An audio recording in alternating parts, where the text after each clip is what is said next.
You are listening to the Horse Radio Network, part of the Equine Network family. What a beautiful day for horses in the morning. You are listening to the #1 horse podcast in the world. Here is your entertaining look at the horse world and the people in it.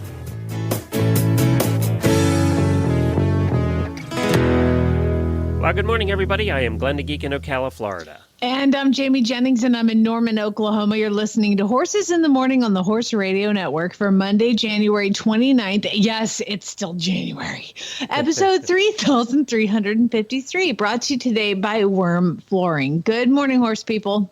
I have good news and bad news for you on this Monday morning. First, the bad. It's Monday.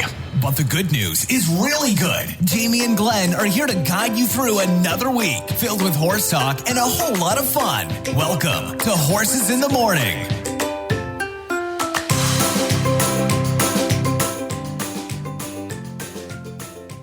Well, thank you so much, everybody, for joining us. We're back together. Yay, for a minute. For a week. At least for a week. We'll have a couple shows back together again. It just seems like January was a mishmash of both of us doing stuff. Yeah, well, you know what? Every once in a while, we deserve a break, right? Yeah, I mean, each other, come on. You mean? Yeah. Pretty much.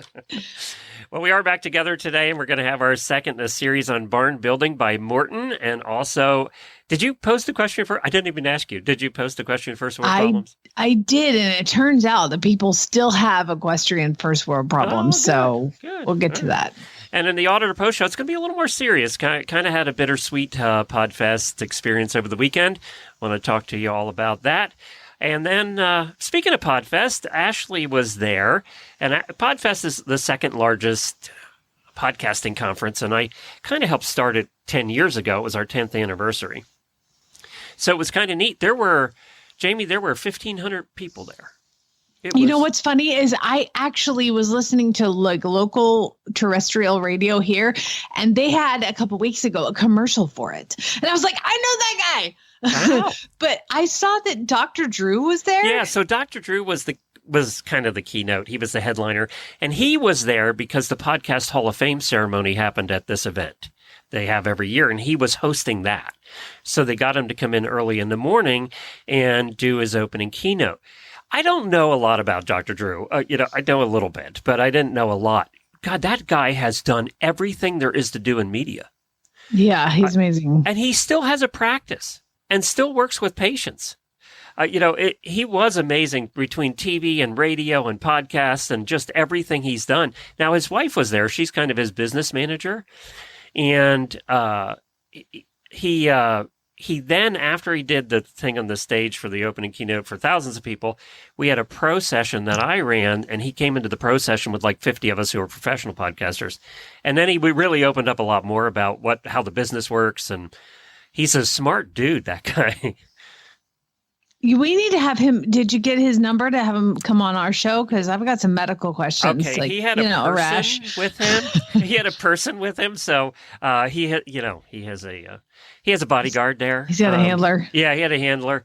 But I didn't get there, but the one night they have a big party one night, starts at like 10 o'clock and goes to 2 in the morning. He went to that to quote unquote make an appearance, and then apparently he ended up staying for like 4 hours.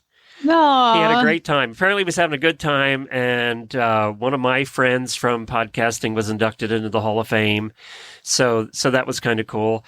One of the big things at Podfest, the big thing at Podfest this year was AI. There must have been 1,200 sessions on AI. I'm AI right now. I don't know if you knew that. But yeah, we cloned her, so she never has to show up live on the show anymore. I'm sorry, does anybody that's a horse person not think of artificial insemination when we talk about AI? I'm sorry, is it just me? Cool. Completely different. But just how there are tons of apps now to help with podcasts that we are not using. So I learned a lot of things, and it's mostly things to help you do things like show notes and links and stuff like that. But I used the last Horses in History. I do Horses in History when you're not here anymore because I know you get bored. So I do it when you're not here anymore. But the last Horses in History, I started the research using AI, and it probably saved me 2 hours. Wow. It is. There are just a lot of cool. I'd love to hear from, if you're in the auditor room, are you using AI at your business? Is it becoming a thing now where you work, where you're using it to do different things to save you time? And of course, our phones all have it now. There's one thing in our phones now. When you have Android and you have the Pixel, they have that thing where if you take 25 pictures in a row of a group of people, and of course somebody always has a weird expression or his eyes are closed or is yawning or something, you can tell it, combine all of these and get the best out of all of these, and it'll take the best facial expressions from each person and make it. That's so weird. It worked. I used it over the weekend. It freakily worked. Wow, technology is ridiculous. I know. So there was a lot going on over the weekend and a lot of good stuff. It had the feeling of the early days of Podfest when independent podcasters were figuring this all out. And of course, a lot of the people there were new and they were figuring it all out. So I enjoyed it. It was a lot of fun. I'll talk about some other serious stuff that happened in the post show, but, we need to start using AI more to help us with the business side of our business. That's what Ashley and I took away from that. You go right ahead. I'll be over here. All right. I need to clone your voice, though, because we need to have you say things you don't normally say. No, that's not happening. If you send me a list of things to record, I am not doing it. All right. That was a discussion, though, about the security and making sure you don't get cloned. That was a whole discussion, too. Not that anybody would clone us. Maybe Once enough. Maybe Dr. Drew, but not us.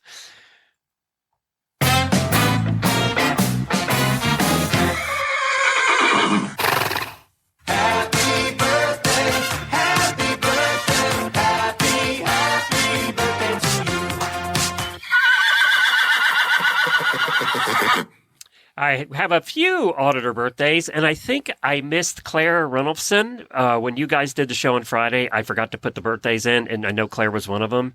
So, because she dropped me an email and said I was supposed to pick on you about missing her birthday. What she doesn't know is I'm supposed to put those in. Yeah. So it's still my fault, is what it comes back to. It's always your fault. So, Claire, happy birthday. Celeste Coulter. Celeste, happy birthday to you. And, of course, we all know Celeste. She's been mentioned on the show a few times recently. She is the proud owner of Baby Effie. And then Shannon Quashie. Happy birthday. Do you think that's how you remotely say her name? Yes. Do you think I got it right? Yes. Oh, my God. Let's quit today. Show's over. We are done here.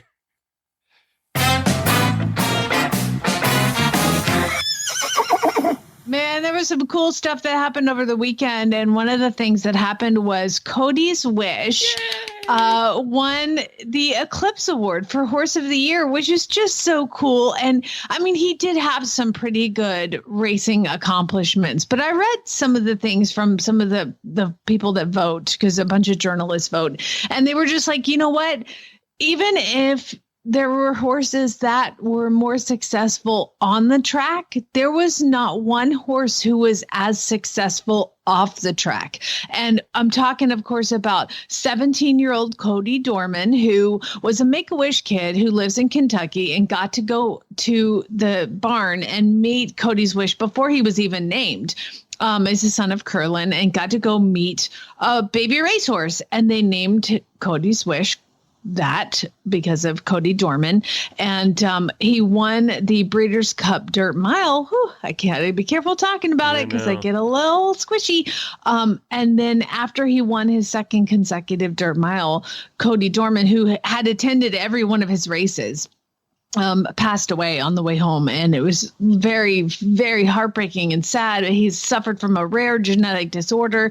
And like I said, passed right after the race. And I just don't think that there was a horse who embodied the spirit of horsemanship much any more than Cody's Wish, and to do good things for racing. And so the fact that he won Horse of the Year was just awesome. So congratulations to Cody's Wish and the Dorman family and everybody associated with him. It just goes to show, too, that they have a heart over there, right? I mean, you're right. This would not probably have been the first pick when it comes to racing record. But when I saw that, I was a little surprised. But I was I was thrilled that they had a heart. And, Horse of the Year is not always just about your record.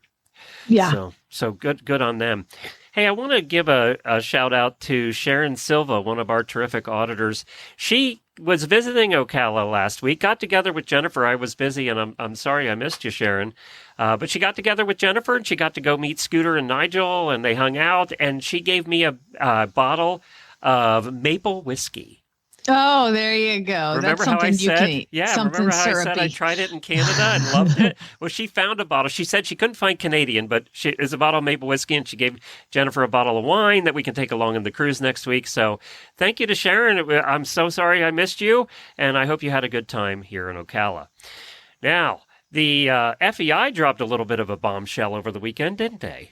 Yes, they certainly did. So it's crazy. So apparently, we all thought in the 2028 LA Olympics that the three disciplines, dressage, jumping, and eventing, were approved, and that was going to be in, and that we announced that a little while ago. But apparently, that's not necessarily the case. Dressage and jumping were approved, but eventing's still a little bit up in the air, and the reason is they're requiring. They're requiring the Olympic Committee is requiring the FEI to have all three disciplines in one venue. In Paris, it's going to be that way this year, but apparently last time it was not that way. So, but they said it was too expensive to have cross country separated from the arenas, and that's the reason they're giving that they don't want it separated this year. So. They are trying to find a place near LA where they don't have to build a venue, that already existing a venue. And there are venues out there that could probably. I mean, they handle could this. go to Galway Downs. Let me just go ahead and say it. Galway Downs would be a great place. It's a and little I think farther. they're the ones that have thrown their hat into the ring. So we'll see. Now the other thing they're talking about, they want to change, and you will be familiar with this, Jamie, as Jennifer is. At lower level events, normally an event is dressage, cross country, and then jumping is the final event, right? Jumping is the culmination, and that's where we determine a winner. But at lower level events, it's dressage, jumping, and then cross country in many Correct. of them. Well, that's what they're talking about for here. And why they're talking about that when you read between the lines is TV rights. Cross country gets the most TV. Nobody cares about the other stuff. That's not a horse person. And what they want to do is have cross country determine the winner, thinking that it'll bring more TV. So it wouldn't be unusual even at this high. I think this is a 4-star, right? Olympics isn't 5-star, it's 4-star. So it's not unusual for us eventers to know that about that change and to have a lot of shows that are that way. You probably did a lot that were that way. Yeah. And sometimes all three in one day, but dressage was always first. There's a local event here. Jennifer just told me about this morning. What's the name of that event, Jennifer? Do you remember? Majestic Oaks, a local venue. Jamie, they have one day, all three in one day. They have 240 entries. Oh my gosh. That is cut crazy. it off. There's so many entries.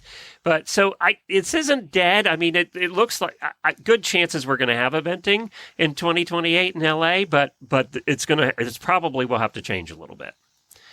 So the headlines kind of made it sound like, oh, there's going to be no eventing. It's all over, It did sound like that. So Yeah. I'm glad to know that there's a little bit more to it than just it's canceled. No, it's not canceled. And David O'Connor, you better believe, is working on that. I'm sure he is. Well, hey, it finally was a beautiful day yesterday. We've had like 3-4 inches rain. It's been raining nonstop for like 10 days. And yesterday, finally, the majestic yellow orb in the sky popped out, separated itself from clouds, and we had a little bit of sun yesterday. Were you blinded? I was like, I need sunglasses and a hat and sunscreen. I actually put on sunscreen yesterday, Glenn, for the first time in forever. And now it's been very, very cold. And it was still chilly yesterday, but this pony that I got, Taco, we call him now. Glenn aptly named him Taco Tuesday for his, fancy show name someday. I actually talked to Monty quite a bit. I did an interview with Monty asking him training questions. That's going to come out next week. And next week, when he talks about that, I talked a little bit about Taco. And one of the questions I asked him was, I have two Western horses, and both of them are compliant, but like when Maverick came here, he's a little mini Duke, a little buckskin. Yeah, he was hard to catch, wouldn't come to you, didn't want any part of you. Compliant, but non-emotional and unattached, like didn't care. Now he'll stand up at the gate and nicker for me when I come up. First time he did that, my heart melted. But little Taco here, he's still tough to catch. He doesn't want to come up to you. He'll come in to eat, but like he doesn't really like you. And the one thing that they told me when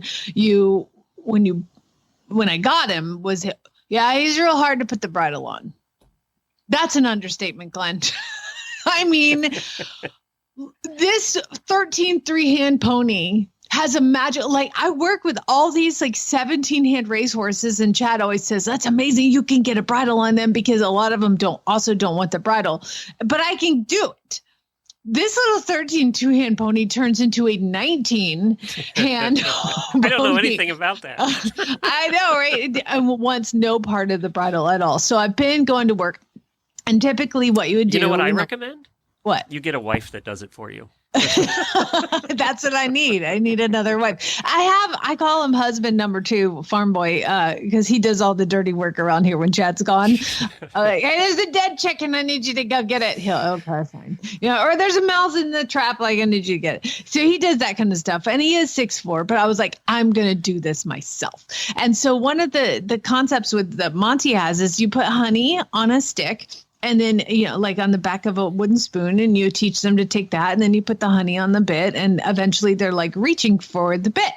However, it's been too cold, and the honey that I keep honey in my tack room, it's frozen.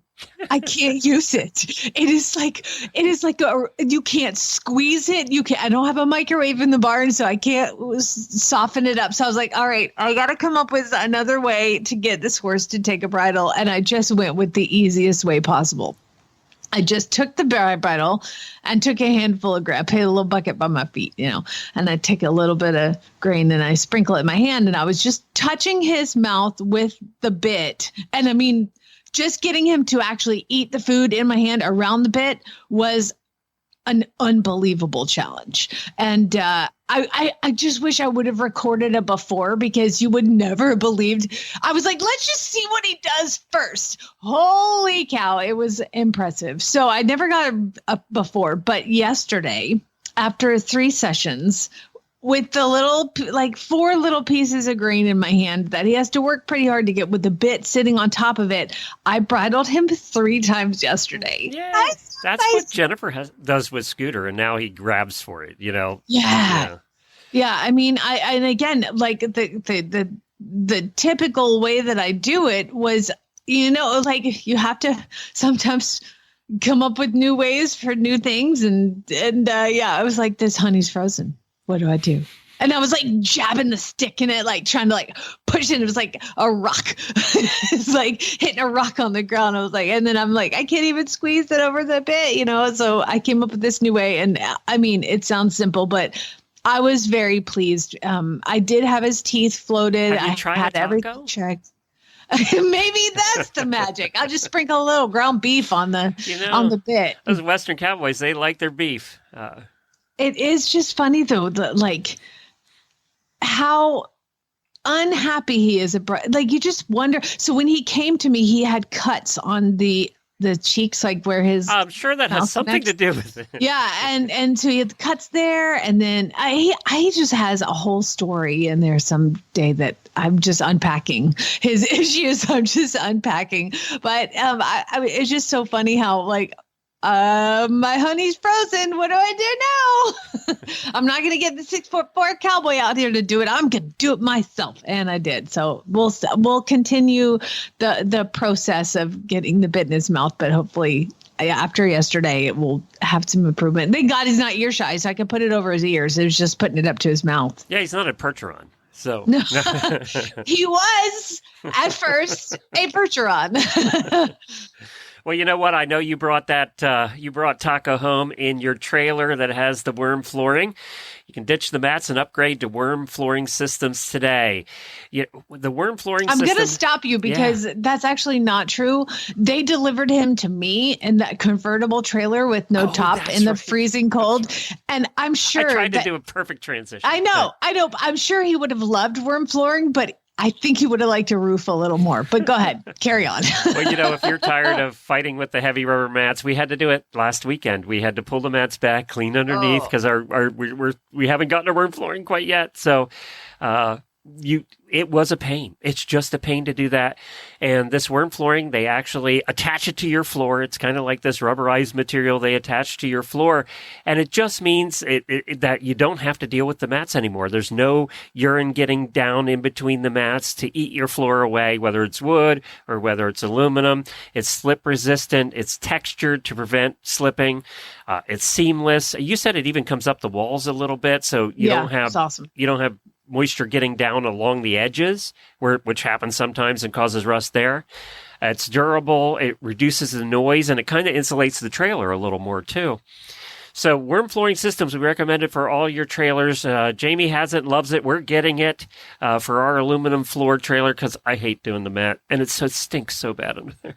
Yes, worse. It's called, it's named WERM. We eliminate rubber mats, and it's WERM, WERM flooring.com. Check it out today.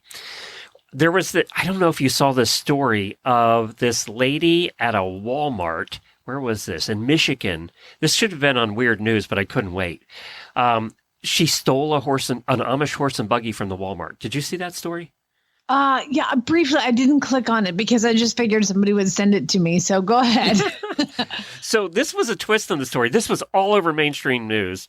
Apparently, she stole police in Sturgis, Michigan, about 90 miles south of Grand Rapids along the Indiana border, were called to local Walmart on Saturday after an Amish family reported their buggy and horse had been stolen. A truck driver who was parked nearby told investigators that he saw it happen and gave a description of the suspect. Apparently, they had already made contact with the woman earlier in the day at the Walmart, so she was there causing trouble. They did not offer any details about that encounter. Later in the evening, the horse and buggy was found nearby, abandoned, and they found the woman at a nearby motel, and she was taken into custody without incident. But what makes this bad is if she had stolen a car, she probably would have been charged with a misdemeanor. Because she left the car, she didn't keep the car, she would have ditched the car. But by stealing a horse, it's 2 felonies that she has. Because larceny of livestock is a felony. And it's been on the books forever in Michigan. They shoot you for that in Oklahoma, exactly, I think. Hang you, string you up. Exactly. And then stealing the buggy, which is valued at over $10,000, and I know they pay a lot for those buggies, is also a felony. So now she has 2 felonies instead of a misdemeanor because she stole the horse and buggy.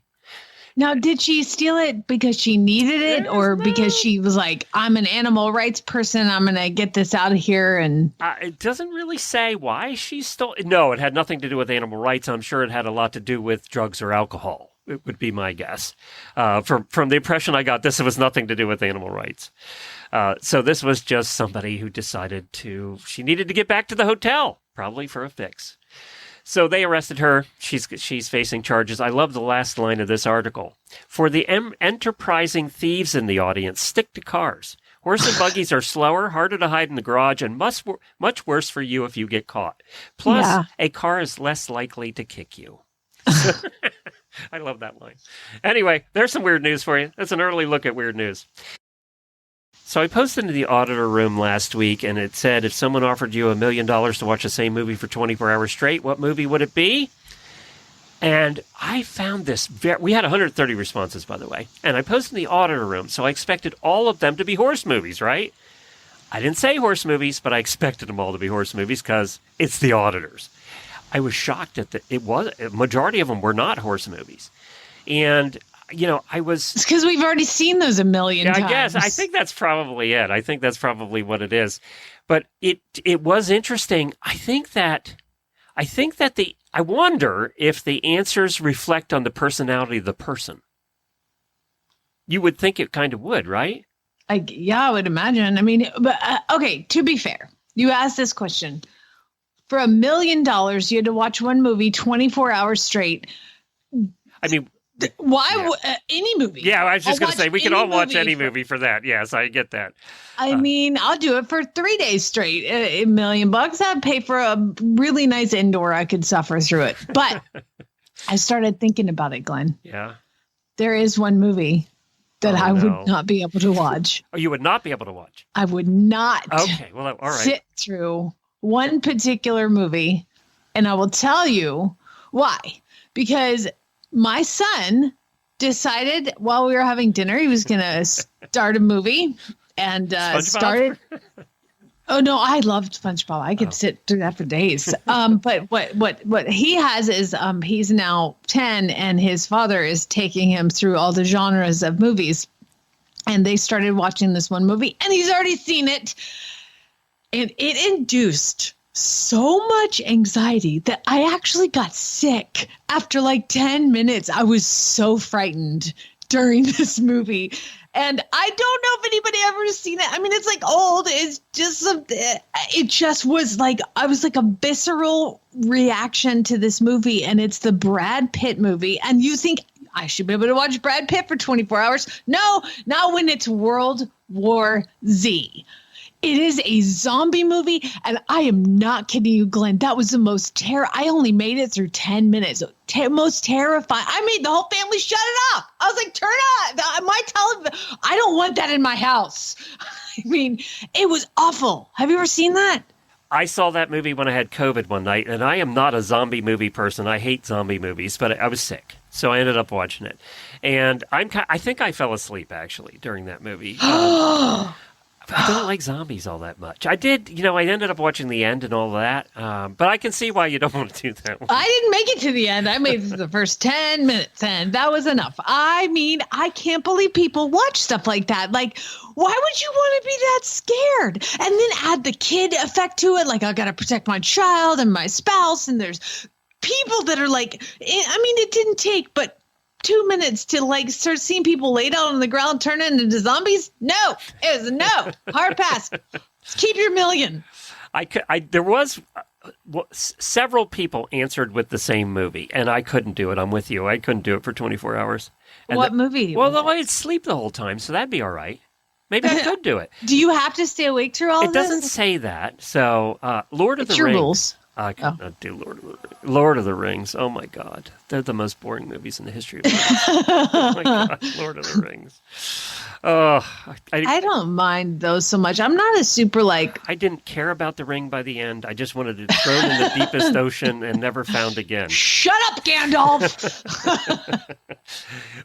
My pick, I think, would have been, and Danielle, you have good taste. Raiders of the Lost Ark, the first one. I think I could have done Raiders of the Lost Ark. Oh, they just ruined the whole franchise, though. Yeah, I think the first one I could have done, maybe for 24 hours, but not Lord of the Rings.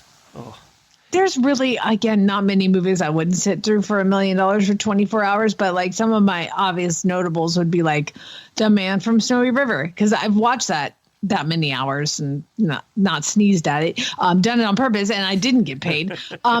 Keira Knightley's Pride and Prejudice. God, I love that movie.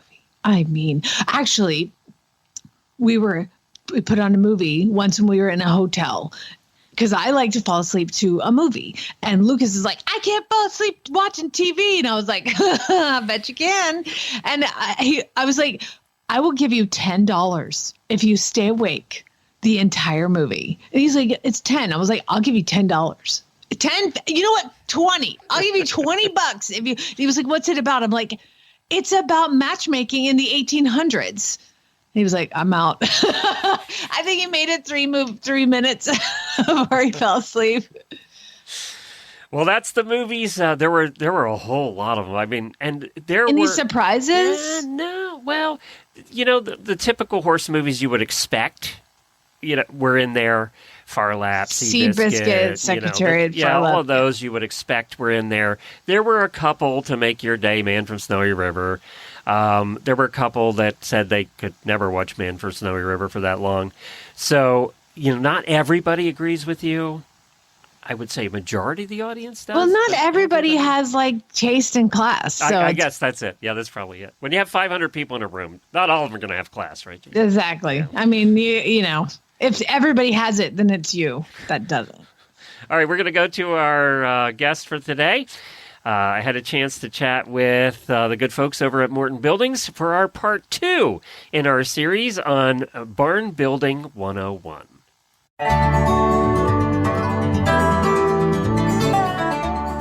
Welcome to Barn Building 101, brought to you by Morton Buildings at mortonbuildings.com.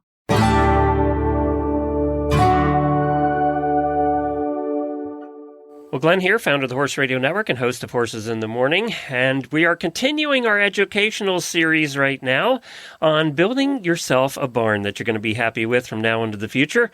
As you know, we've done a couple of these educational series, one on insurance and one on trailers that have proved to be very popular, and you guys wanted to hear about barns. So in this part 2, we have Dennis Lee with us. He's Equestrian Product Line Manager at Morton Buildings, and in this part, we're going to discuss the style of horse stall that you want. There's so many different styles. And if you missed part 1, go to horseradionetwork.com/barn to take a listen. Well, talking about stalls, Dennis, there are so many things to think about, and of course, materials you're making out of it is one of the things. You know, size and all that stuff's important, but also, what are the walls? What are the doors? What's everything made out of? Yeah, so that's a huge consideration for clients to make. You know, we want to build a safe, very functional, as well as a stylish stall. You know, your horse spends the majority of their time in a barn in a stall. The majority of injuries in stall barns occur in the stall. So, you know, the quality of materials is absolutely paramount in a horse stall. The number one cause of injury in stall barns is actually a backed out fastener in your stall lumber. So, you know, we want to make sure that we're using a heavy duty ring shank hand drive nail or a good heavy duty structural screw. Many builders will use nail guns just for speed and cost, and those nail gun nails will almost immediately start to back out, and you can have all sorts of injuries from backed out fasteners. The lumber your stall is built from, we use a number 1 grade Southern Yellow Pine tongue and groove 2x8. Many builders will use either just a spruce pine fir or a lower quality softwood type of square edge plank for cost. Yellow pine is the strongest of all the softwoods, so that's the reason that we use it. And many builders will use a tongue and groove board in the stall front for aesthetics only, whereas we use a tongue and groove board throughout the entirety of the stall so that the two boards lock together to help prevent separation or splintering when a stall is kicked. Doors is one that we've had this discussion on our show before, and that's sliding doors versus hinge doors. And it's kind of one of those discussions that people either fall one side or the other. What do you find when you're having that discussion with people? That's a very polarizing opinion, typically. I've had both, and I could argue for both in court. I really exactly. Could. Yeah. I come from the Western world. We have reiners, rein cow horses, versatility ranch horses. So the sliding style stall door seems to be much more steeped in our history. The sliding stall door is probably the most basic, the most utilitarian. It saves the most amount of space in the barn aisle. And generally speaking, it's going to be the least expensive. As far as a hinged front style stall, we typically see those in what's referred to as a European or Euro style stall front. You'll see those a lot in hunter jumpers, dressage, warm blood type horses, some of the polo type communities where you don't have the large track across the front. It's more like a scalloped front European style. So one of the things, too, you don't want to skimp on is hardware on the sliding doors, because we've all been to that barn that they just don't work because the hardware is just terrible. Good hardware on a sliding door is a necessity if you want to use it after 3 or 4 years. Yeah, quality is key. So we see a lot of stall fronts that are kind of, self-assembled or just cobbed together with local hardware. You want to have a stall front that really is designed to work together. Not just a high quality Durlin type of roller that will last longer than a cheap galvanized roller. A good quality latching system. Our stall doors will actually latch in any position throughout the travel of the door. So if you want to open the door a foot and latch it, place your wheelbarrow in front of that opening, go in and muck your stall, the horse can't bust out past you. So that's a really well-designed latch. And then on your sliding doors, a door keeper system or a door retainer system on the bottom. So the door can't be pushed away from the stall, either in its open or closed position. So yeah, a good, well-designed hardware system on your stall front is very important. And then the other thing with hinge doors, if you have stalls opposing each other on opposite sides, you need a wider aisle than you would Absolutely. with a sliding door, right? So, yeah, your stall doors really need to be 4 feet wide to give room for horse and handler to pass.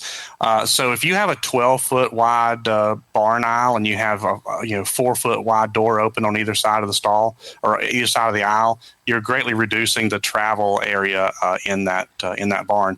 Also, if a lot of these hunter jumper type programs will have tack trunks in front of their stalls, so take into consideration where that door is going to swing when you have tack trunks placed in front of the stalls. So what safety considerations should you take into account when you're planning for your stalls? I mean, we've all had, if you've had horses for any amount of time, all of us have had the cast horse, right? I don't care what the stall, how big the stall is or what it's made out of. We have to deal with that. But how can we do the best we can to avoid injury? So a good safe footing in your stall. We love stall mats and a well-compacted base. A door that is no less than 4 feet wide. 4 feet is by far the most common in the industry. I personally prefer to place a sliding stall door on the right-hand side of the stall, sliding to the left when you walk in front of it. So, typically we're going to lead a horse in our right hand. And if your stall door slides from right to left, you can grab that door latch, slide the stall to the left, and you can enter the stall with the horse without ever having to cross paths directly in front of the horse. We know directly in front and directly behind are the no-go zones on horses. So if that stall door slides right to left, you can open, enter, and release the horse without having crossed in front of them. So we've talked about sliding versus swinging. What are the other considerations for stall doors? So there's several different design styles when it comes to stall doors themselves. Our basic entry-level stall door is going to be a pipe top with a tongue and groove lumber fill bottom. We also have options for operable yoke tops, so your horses can hang their heads out when you want to and close it when you don't want them to. We also offer a pipe top and pipe bottom. Now, when we go to a pipe bottom door, we do reduce the spacing of that pipe in the bottom. So if you had a mini or something, they couldn't get a hoof between the pipes and the bottom of that door. I'm personally a huge fan of the pipe bottom door because you can walk down the aisle of your barn, and in an instant you can look into that stall. You can see if a horse is cast. You can see if the stall is clean. You can see if they've got their blanket wrapped around their legs. You can there's so much advantage to being able to see into the bottom of that stall. It also promotes airflow and increases light. What do you guys use for your posts? Are you using 6x6s, 8x8s, 4x4s? What are you using for your corner posts? So we pioneered the laminated wood column system way back in the late 70s, early 80s. So rather than a solid sawn post, we use a column that's built in a press that's multiple layers of 2x6s or 2x8s, depending on the barn design. Typically, it's 2x6. So you'll have 3 number 1 grade 2x6s put together in a press. And this gives you a stronger, straighter column than what a solid post would. We also use what's called the Morton foundation system, which is a precast concrete lower column. So we no longer put treated wood in the ground. So we have a precast concrete pier that we embed a minimum of 4 feet in the ground, and then we bolt that laminated column to that pier once it's up above the grade. So you're digging the hole, and then you have this pre-made concrete thing. You drop it in the hole, and then the post goes in that concrete. That's correct. Oh, that's interesting.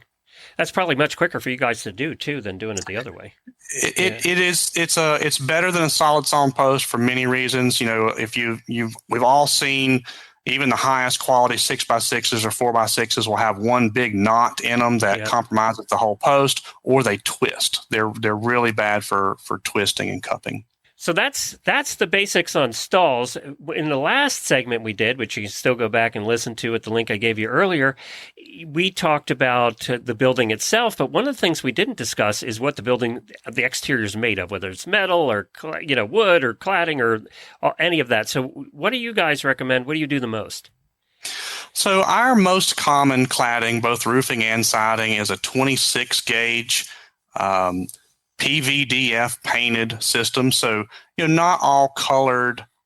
That's metal, right?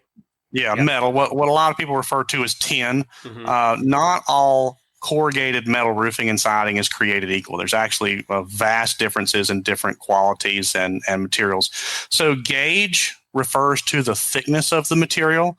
And when it comes to metal thicknesses, the larger the number, the thinner the material. So a lot of builders, especially your low-cost budget builders or DIY type kits, will use a 29 gauge material. Seen. 26 and 29 are the two I've seen. Yeah, so 29 is about 20% thinner than the 26 that we use. And then another big difference is the paint that's used on it. We use a 70% PVDF, which is a big fancy expression for a very high quality exterior finish that resists fade and chalking for a long period of time, where a lot of your lower cost builders will have a polyester based paint, which will fade and chalk and crack and peel rapidly. And the other consideration is fasteners. So we use a stainless fastener with a color matched head. We found that a lot of the rust and failure on metal roofing and siding begins at a low quality fastener. So choosing a very high quality fastener is paramount. Now, that's our standard, and the most common, the most durable, and probably the most cost effective. We also offer, shingle roofs, which everybody's familiar with a shingle roof. As far as siding goes, we can also do, brick, stucco. We do a lot of hardy lap or hardy board and batten, or some of the cement board type sidings. And those are all style related considerations that we'll discuss with the homeowners. I do pity the people who have to put up the hardy board, because I have seen hardy board and I've tried to lift a 4x8 sheet of hardy board. Mm-hmm. It's made of concrete. I mean, it is concrete. It's really heavy.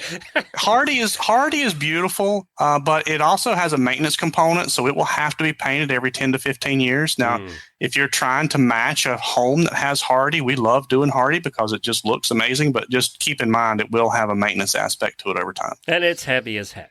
Mm-hmm. Absolutely. Well, this has been great. Thanks, Dennis, for joining us again. If you're looking to build your stable or stall barn or riding arena, a Morton building is professionally built for your functional needs and your horse's safety and budget. Save now through February on new buildings during their Building Value Days. And you can learn more at mortonbuildings.com/project/equestrian, or you can just scroll over on your podcast player and we'll have the link right there so you don't have to remember it. But Morton is the leader in buildings in this country, and I certainly know a lot of people that have Morton buildings and absolutely love them. Thanks, Dennis, for joining us. Yes, sir. Thank you.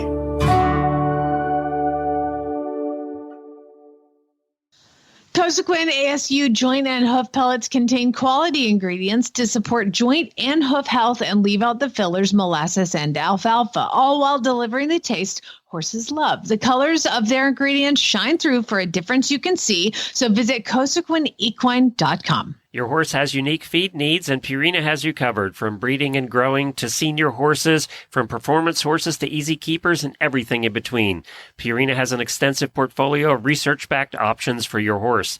There's no shortcut for quality nutrition. Cheaper isn't cheaper if it doesn't work. Put Purina's research to the test. Find optimal nutrition at any level at your local Purina retailer or visit PurinaMills.com to learn more. It's time for the weekly look at your equestrian first world problems. This ought to be good.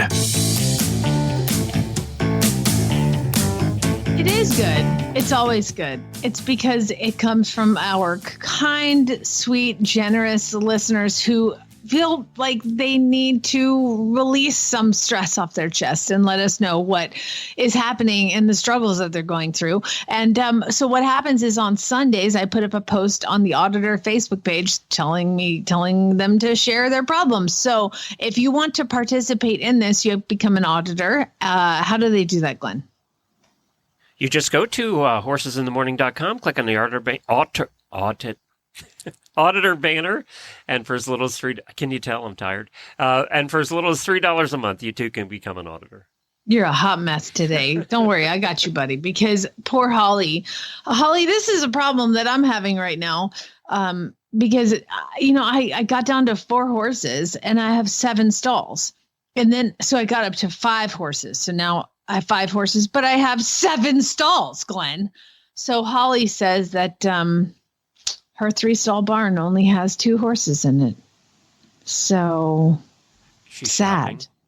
I mean, obviously she's shopping. Let me know if you need some help, Holly. It's my favorite That means thing. Holly is shopping for 2 more. That's what that means. You got to have 3-stall barn requires 4 horses. Yeah, exactly. I will tell you how nice it has been to have a stall for every horse for like the first time ever and forever, because it's been so terrible weather. I'm like, I can just bring them all in. It's so lovely. It's so stress-free. So Holly, stick with 3, but I mean, do as I say, not as I do. Kelly says, I finally kicked being seriously sick for 5 weeks. I just started yesterday working with my horse again, but now I have to leave on Friday for the Horse Lovers Cruise. Who was that? Kelly. Kelly. See you there, Kelly. Allison says, when I looked in the mirror, I thought maybe I got a nice little tan from being outside. I was in the sun all day. And then I realized it was just dirt and dust all over my face from grooming the mud off my filthy horse. I've done that I'm like wearing navy blue pants. I'm like, now they're brown. That's not good. Patty says, I was so thrilled that I was able to order a very nice custom fitted saddle for me and my horse. And once it's delivered, a saddle fitter will come and adjust it just for that perfect fit. I've been waiting patiently for, I love this, for 125 days for it to be made and delivered. And it finally arrived this week. Yay! I'm so excited! She has little check marks on the cell wall. Exactly. Yeah. She says, but now the saddle fitter can't come for another week, and I'm not allowed to ride in it until they do to come guarantee the fit. Okay, when did a horse girl ever listen to anybody? That's true. She's going to be riding in it before then. That's true. like your doctor saying you broke your leg, don't ride for 6 months. We all know that's not happening. Yeah, unless the pain holds you back or the money. Just wipe it off. They'll never know. You're fine. Rena says, I have recently re-entered the world of eventing, and all the rules have changed, and now I need to buy new vests, new helmets, new boots, new number holders. Yeah. If you haven't evented for 20 years, it would be completely different. Yeah. Yeah. I mean, the helmets and the vests and even the number holders are different. There's no string around your back anymore. The requirements are just, everything's different. Yeah. Remember we used to have those cloth pennies that you have to wrestle over your helmet? Yes. Yes. Kaylin says, I bought a new to me saddle for my coming 3-year-old, and I even got to try it out and sit on her. But now it's like really cold again, and I value my life too much to not wait till it gets warmer. So Going true. back to the eventing, you didn't have to wear there was no such thing as a medical card you wore back then either. No. And now then you got medical armbands. I always hated my armband because it always slid down. And now they have bracelets. Oh, really? It's like a microchip. Yeah. Oh, wow. So just scan that. They scan I don't have you one. And know what hospital bring you to? Exactly. Yeah. I always just rolled up with I'm like, I'm sorry, I'm old school. I'm old, but armband. Lisa says, I've been on holiday for a month. And 3 of my 4 horses have been out with an injury of some sort, and I just go back to work tomorrow, and now these a-holes are all sound. Tanya says, I changed jobs and I no longer have to travel for work. This is going to hurt you more than it hurts me, Glenn. I'm home every day to see my horse. But now I don't have long car rides to listen to all of my favorite Horse Radio Network podcasts. And I'm so far behind. All right, that ain't allowed. Get a job, girl. Go back to work. Go back to work. Yeah, we cannot tolerate that kind of nonsense. Do you know what I did this time? Of course, she's not hearing this because she's so far behind. You're not even listening now. I did get something really cool off Amazon for like $10, maybe 15. And it is like a winter beanie. And it's just, just a regular beanie, which I wear all winter anyway. But this one has like built-in Bluetooth earbuds to where your ears go. Really? Does it work? It Bluetooths to your phone that you could just like sit down and keep cleaning stalls, and it works amazing. It's like if I pulled it all the way down, the earbuds would be in my throat, but I have to keep it poofy up in the top, and the earbuds work. And then it told me yesterday, you're getting a phone call from 623, Chad's number. And I was like, oh my God, can I answer the phone? So I had my phone in my pocket. I picked it up. I swiped. I talked to Chad through my beanie. It was so exciting. Talk about technology. Well, that is good because when you put on a beanie and you had earbuds on, then they get hung up and it's a pain. Yeah. I'm telling you, you guys are going to thank me. Send your emails of love to jamie@horseradionetwork.com. All right, moving on. Just what I did. So Tanya, basically you have no excuse. Megan says, my husband decided that he wanted a horse, and she posted a picture of her husband on this giant, you will have to go see it, beautiful black Percheron looking horse. Really? Yeah. And she says, now I secretly, I'm sure it's not so secret, wish he was mine. Jacqueline says, I'm a Detroiter who doesn't care at all about football. But I was still sad that I couldn't stay on the couch and watch the Lions last night because I had to go to the barn to ride 2 horses in my lesson. I don't get it. I mean, it's football. It'll be fine. Jane says, my trainer has been making amazing progress with my horse, and he's so fancy. Yay! But I'm too pregnant to ride him. Again, go back to the previous one. Yeah, I do. You're not supposed to ride. Sure. I rode till I was 8 months, but I did dismount and break my foot because I was so huge. Mel says, I finally get to ride after 20 days off due to the cold snap and my vacation. But this is so sad, Glenn. I finally get to ride after 20 days off due to the cold snap. And then I had a vacation. But my Apple Watch wasn't charged, and now my stats are going to be all wrong. Do you remember that all the time? I mean, do you look at that at all? I don't have an Apple Watch, so okay. no. Right, but I did, when I have a step counter, I'd always because if you are doing a posting trot, it counts those, and I'd be like, I got 27,000 steps. Yes, like you cheated. yes. Zeus did that. Yeah. I wish I had been wearing my watch last week because the conference hall was so big, I guarantee I had 20,000 steps running back and forth. Yeah. 2 more. Sarah says Oklahoma weather was nice enough yesterday to brush and clean my horse. That's all I did in the Oklahoma weather. You're exactly right, because everything is still very wet. She said I was hoping to start riding consistently this week, which I'm going to do today as soon as we're done with the show. She said, but now her horse has a cough. Emily said this. This was a separate post I have to read, though, because she has the cutest minis in the world. Emily is our listener that's in Alaska. Oh, God. And she said, we have had a real cold snap, and I've been worried about my old Mini. So I told my husband, don't be surprised if you come home from work and find a Mini in the garage. His response was, dear Lord, please let it be one we already own. We're gonna end on that one. That's great. Please just make it one you already own. Like, he's not complaining about the horse being in the garage. No. It's about please don't be a new horse in the garage. It was the lesser of two evils. God, that's so smart. How much did that cost? It only cost $800. What? It cost $800? Just kidding. It was $600. It's like it was free. See, that was genius. I'm gonna steal that. Emily, your minis are darn cute too. I gotta say, they're all hair. They can barely even tell there's a mini under there. That's awesome. So cute. All right. Thanks, everybody, for joining us. We will be here all this week. Tomorrow, we have a best of episode for you because it's the 5th Tuesday of the month, but we will have Mary Kitzmiller later in the week. Jamie and I will be here Wednesday and Friday.